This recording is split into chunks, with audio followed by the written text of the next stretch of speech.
السلام علیکم ورحمۃ اللہ وبرکاتہ۔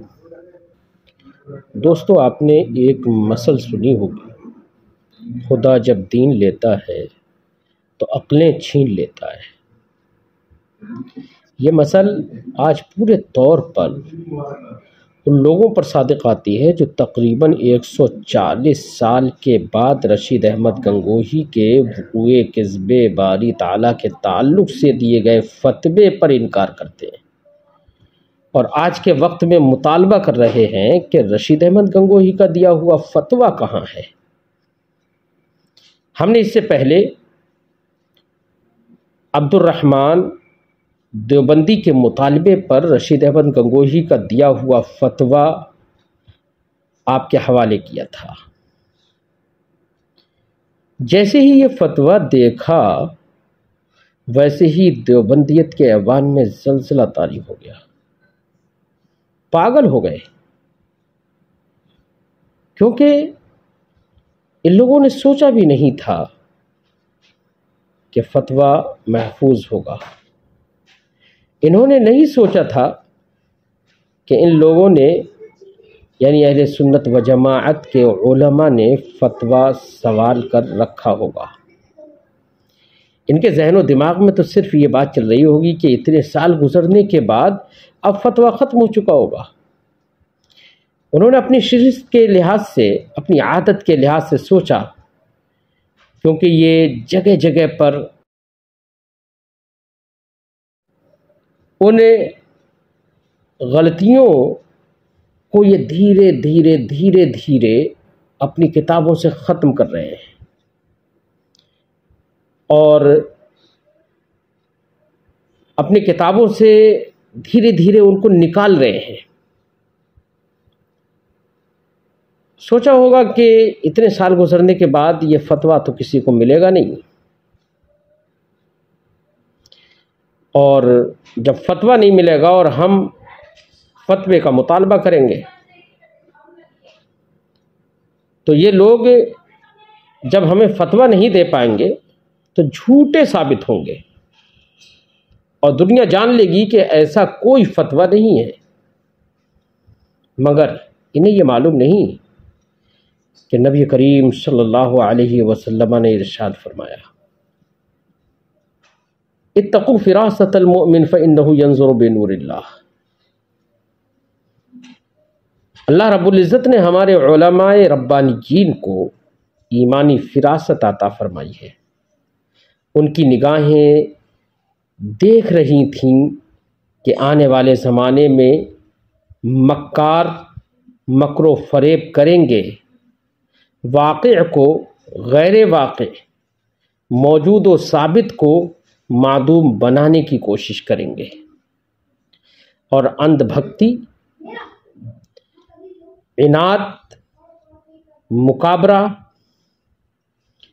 میں کفر کرنے والے کے ہم نوا بن جائیں گے، اور ایک زمانے کے بعد فتوے کا مطالبہ کریں گے۔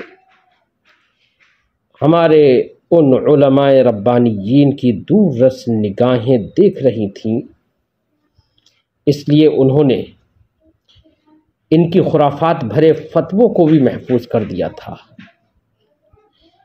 ان کی کفریات پر مشتمل فتوے ہمارے یہاں آج بھی موجود ہیں، مگر یہ ہٹ دھرم اس حد تک گر گئے ہیں کہ متبین اور متعین کفر بھی ان کے سمجھ میں نہیں آتا۔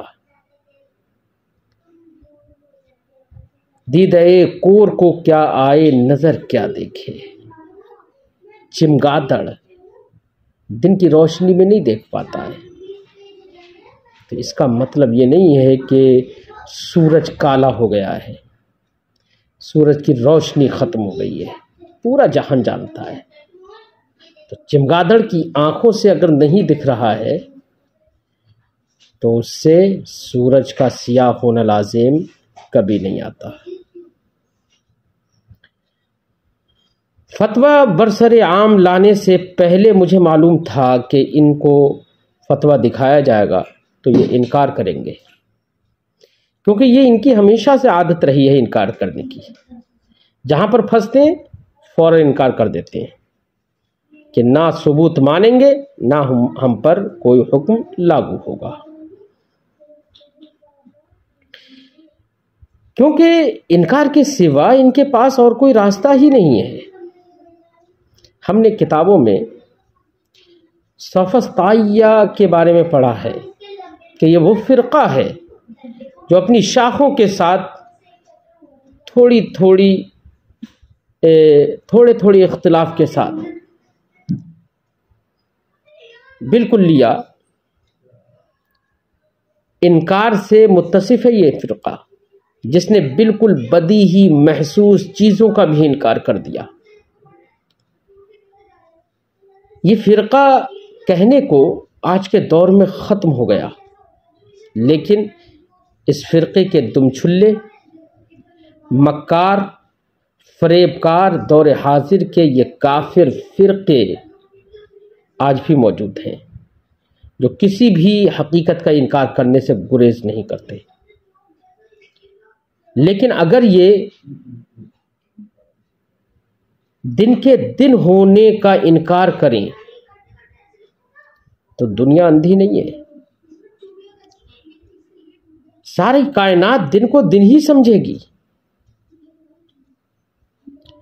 اگر یہ چمکتے ہوئے سورج کو کالا کہیں تو دنیا پاگل نہیں ہے، ان کی بات مان لے، وہ سورج کو چمکدار ہی جانے گی۔ متنبی نے کہا تھا لو قلت هذا الصبح لیلا ایعمل عالمون عن ضیائی، کہ اگر میں صبح کو رات کہہ دوں، دن کو رات کہہ دوں، تو کیا کائنات ساری سورج کی روشنی سے اندھی ہو جائے گی؟ کبھی نہیں مانے گی۔ اس لیے ان بکواسیوں جن کے بارے میں، ان بددین بد مذہبوں جن کی زبانوں پر صرف اور صرف ہذیان ہوتا ہے، دو ہی طرف سے متنبی نے ان کی شان میں ایک بات اور کہی تھی، اذا حرکوہ فضا او حضا، اذا حرکوہ فضا او حضا، یہ تو وہ ہے جب اس کو ہلاؤ تو یہ آواز کرے گا، یا تو اوپر سے آواز کرے گا یا نیچے سے آواز کرے گا۔ تو یہ وہ مکار ہیں۔ مکار کہہ رہا ہے کہ فتویٰ 1301 ہجری میں لکھا اور حسام الحرمین میں 1326 ہجری میں اعلیٰ حضرت لکھ رہے ہیں، اس بیچ کفر کا فتویٰ کیوں نہیں دیا اور کفر کو کفر کیوں نہ جانا؟ تو میں کہتا ہوں کفر کو کفر امام اہل سنت نے اسی وقت جانا جیسے ہی اس کا کفر ان کے سامنے پہنچا۔ لیکن آج کے طرح سوشل میڈیا کا زمانہ وہ نہیں تھا کہ بات فوراً ہر چہار جانب پھیل جائے۔ جہاں جہاں وہ کفر کا فتویٰ، وہ کفری فتویٰ، جہاں جہاں اللہ رب العزت کی ذات پر وقوع کذب کا وہ فتویٰ جہاں جہاں پہنچتا رہا، وہاں وہاں لوگ ناراضگی کا اظہار کرتے رہے۔ جیسے جیسے لوگوں تک پہنچتا رہا، لوگ ناراض ہوتے چلے گئے، بیزار ہوتے چلے گئے، کیونکہ اہل سنت و جماعت کے عقیدے کے خلاف فتویٰ تھا۔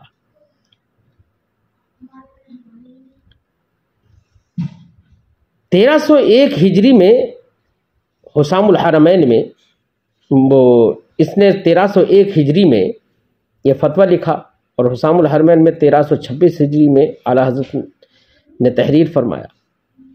اس بیچ کوئی یہ نہ کہے کہ امام اہل سنت نے اس بیچ اس کے کفر کا فتویٰ نہیں دیا تھا، نہیں، امام اہل سنت تک جیسے ہی اس کا فتویٰ پہنچا ویسے ہی اس کے کفر پر مطلع ہونے کے بعد اس کے کفر کا قول کیا۔ وہ الگ بات ہے کہ حسام الحرمین یہ ان فتاوی اور ان پر لگے ہوئے حکموں پر علماء حرمین طیبین کی تصدیق ہے۔ کفر جیسے ہی سامنے آیا ویسے ہی اس کو کفر ہی کہا، لیکن علماء حرمین طیبین تک بات پہنچتے پہنچتے دیر ہوئی اور اس کی تصدیق ہوئی، یاد رکھیے کفر کو کفر فوراً جیسے ہی معلوم ہو کہ یہ کفر ہے اس کو کفر کہنا ضروری ہے، لیکن یہ ضروری نہیں ہے کہ تصدیق بھی فوراً ہو جائے، کیونکہ تصدیق کے لیے ایصال بھی ضروری ہے کہ ان علماء جو تصدیق کرے وہاں تک پہنچے بھی بات۔ مزید یہ کہ امام اہل سنت علیہ رحمت و رضوان کی عادت کریمہ بھی یہ تھی کہ جب تک کسی کے کفر کے بارے میں یقین نہ ہو جائے اس وقت تک اس کا کفر بیان نہ کیا جائے، جب تک اس کا کفر روز روشن کی طرح نگاہوں میں نہ آ جائے اس وقت تک کفر کا فتویٰ نہ دیتے تھے۔ یہی وجہ ہوئی کہ جگہ جگہ پر یہ فتویٰ چھپا، جس کے بعد اس کی تحقیق و تفتیش اس قدر کی کہ علماء کے سامنے امام اہل سنت نے اس فتویٰ کا حکم اتنے سالوں کے بعد رکھا۔ جیسے ہی حکم کفر پہنچا، جیسے ہی فتویٰ پہنچا ویسے ہی حکم کفر دیا، لیکن وہ اس دور میں پہنچتے پہنچتے بھی ٹائم لگا ہوگا۔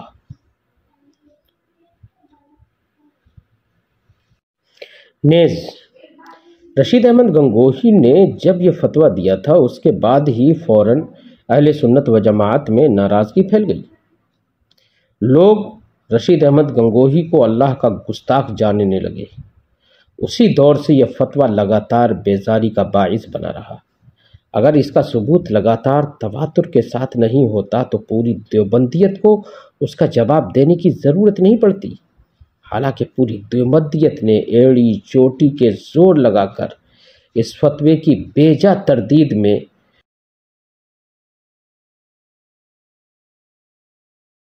یہاں تک کہ کئی کتابیں بھی تردید میں لکھیں، جیسے کہ المفند وغیرہ، اس کا واضح ثبوت ہے، اور کہہ رہا ہے کہ فتویٰ متواتر ہونا چاہیے تھا۔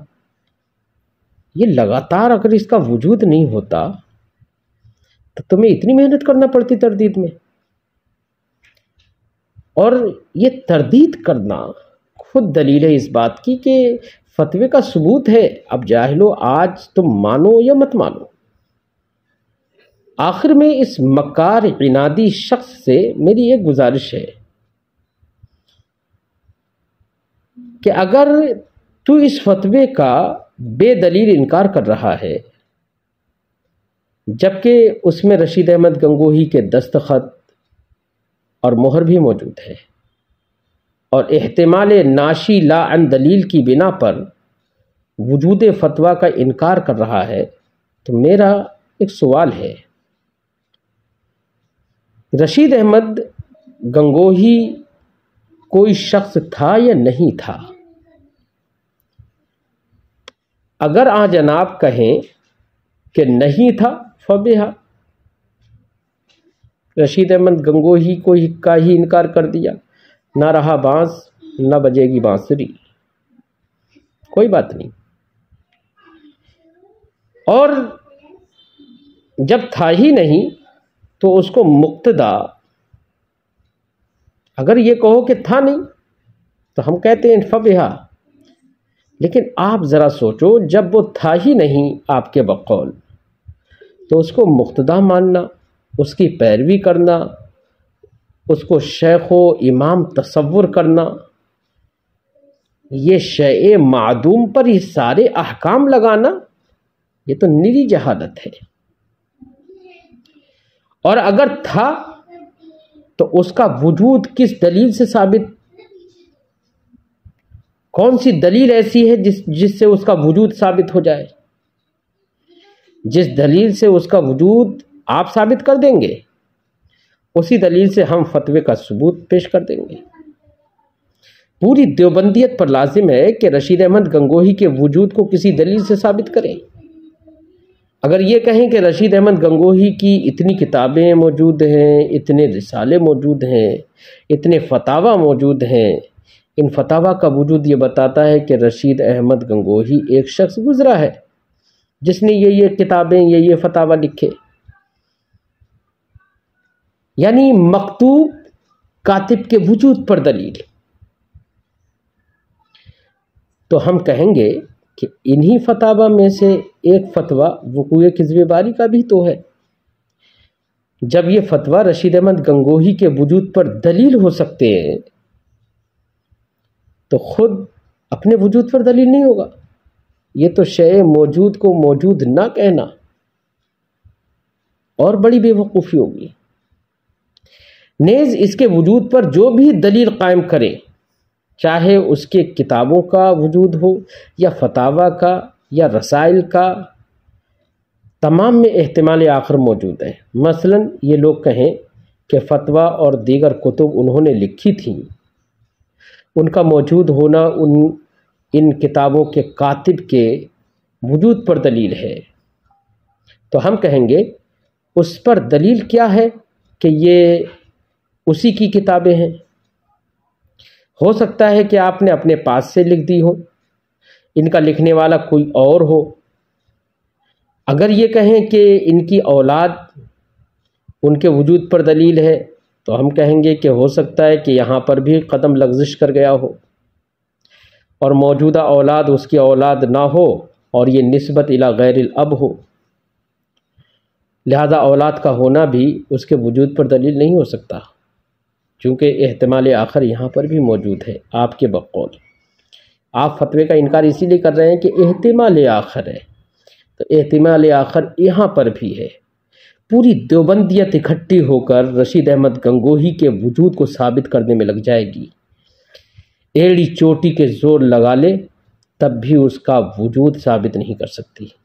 لہٰذا میں تمام لوگوں سے گزارش کروں گا کہ ان دیوبندیوں سے رشید احمد گنگوہی کے وجود پر دلیل کا مطالبہ کریں، اور ان مکار دیوبندیوں پر یہ لازم ہے کہ کسی ایسی دلیل سے اس کا وجود ثابت کریں جس میں احتمال آخر نہ ہو۔ جس دلیل سے یہ اس کا وجود ثابت کر دیں گے، اسی دلیل سے ہم اس کے فتوے کا وجود بھی ثابت کر دیں گے۔ ہم اس طرح کا مطالبہ ان لوگوں سے ہرگز نہیں کرتے، مگر ہمیں اس لیے مطالبہ کرنا پڑا کہ عنادیوں کو اصول کی بات سمجھ میں نہیں آتی۔ میری یہ بات ہر فرد، ہر شخص کو پہنچائے، ہر ایک کو شیئر کرے۔ دیکھنا چند دنوں میں ان عنادیوں کی زبانیں بند ہو جائیں گی، ان کی میاں مر جائے گی، اور انشاءاللہ یہ اپنے سرغنہ طاغوت کا وجود ثابت نہیں کر پائیں گے۔